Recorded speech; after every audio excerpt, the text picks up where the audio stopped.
Hello everyone, welcome back to my channel. This is Creative Chaos with Laurie, and I am Laurie and I am creatively chaotic. Today we're going to play with some Santorini stones. I've seen these people play with these before, and I've always wanted to get them, but I didn't even think to myself, hey, go check on Amazon and see if you can find them on there. And so I checked on Amazon, and guess what? They have Santorini stones on Amazon. Now, I had hoped to get bigger stones. I didn't realize they were going to be so small. And so instead of doing one big Santorini stone idea, I went with four smaller ones. And I loved that the four that I picked out, which were the largest of the bunch in the package that I got, actually ended up looking like a bit of a butterfly. And so that just kind of gave me an idea. Now, I was watching one of my YouTubers I like to watch. Her name is Rachel's Rocks Canada, and she does a lot of, well, she paints on rocks. And so she had given me this idea by doing, I don't know if hers was watercolor or if she did acrylic, but she did paint on the Santorini stones. And I love what happens here because as you mix the watercolors in, you make sure that it's really, really nice and wet, lots and lots of water in there. And then what happens is, as the paints touch each other, they blend in together. And it's just very natural. It's very, I can't think of what the word is I want. But I just love the way that they come together. And so I decided I wanted to give it a try. So I purchased my Santorini stones and I put a base layer of water down on my watercolor, my metallic watercolor paints. You got to have metallic if you're going to do something like this. Okay, you don't have to, but I wanted to. Actually, it's the only thing kind of watercolor that I have. So I put the base layer of water down, and then I am adding more water to it so that we just get lots. It's just nice and wet, and we get lots of color infiltration with each other.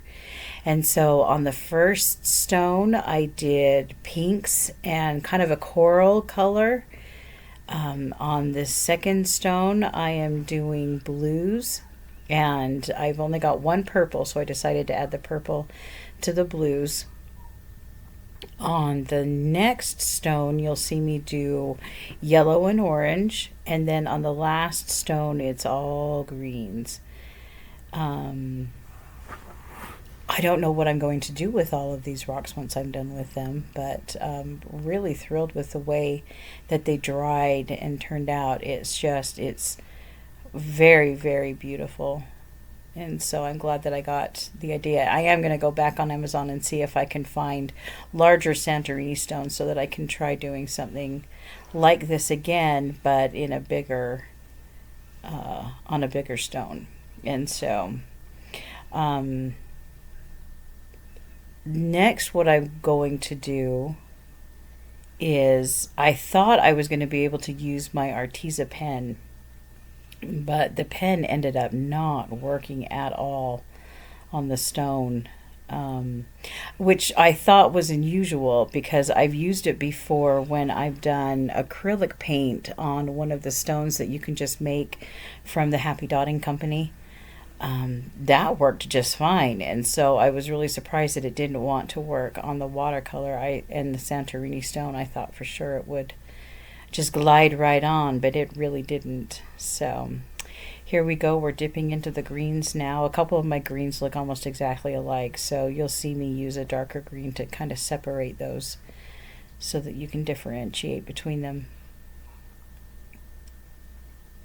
And so the Arteza pen ended up not being a viable option, and so I went into my crafting closet of chaos. If you saw what it looked like, you would agree it's definitely chaotic. And so I went in there and I found, I thought I was going to be just using some gold paint, and so I was trying to find a fine-tipped brush, but I ended up finding puffy paint instead. And so once the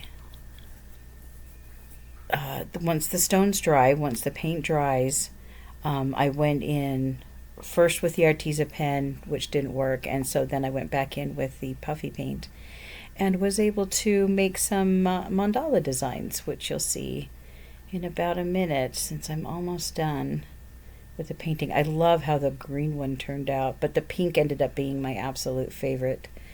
You'll see when they pop up dry, which should just be right about there. It is.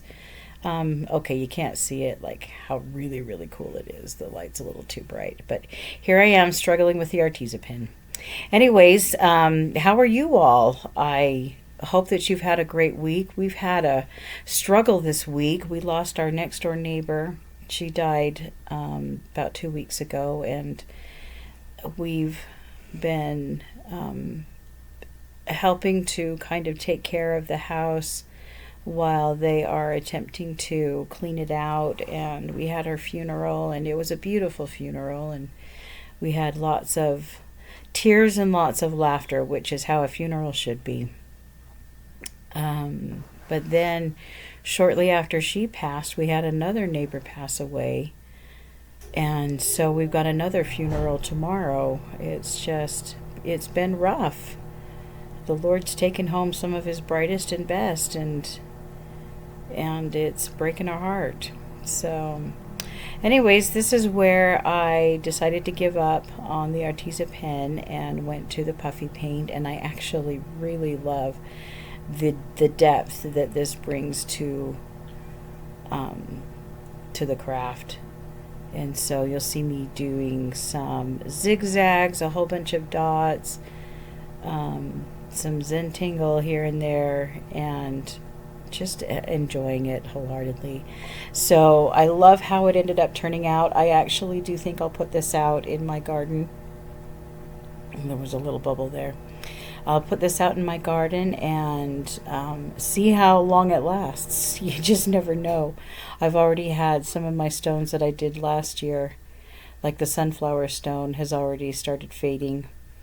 But, it's the nature of the beast. I can't keep everything inside the house. And I like to put things outside to make it more fun. Anyways, I will let you continue watching. I hope that you all are doing well, and I hope that you make today a great day, and we will talk to you later. Bye. We're not gonna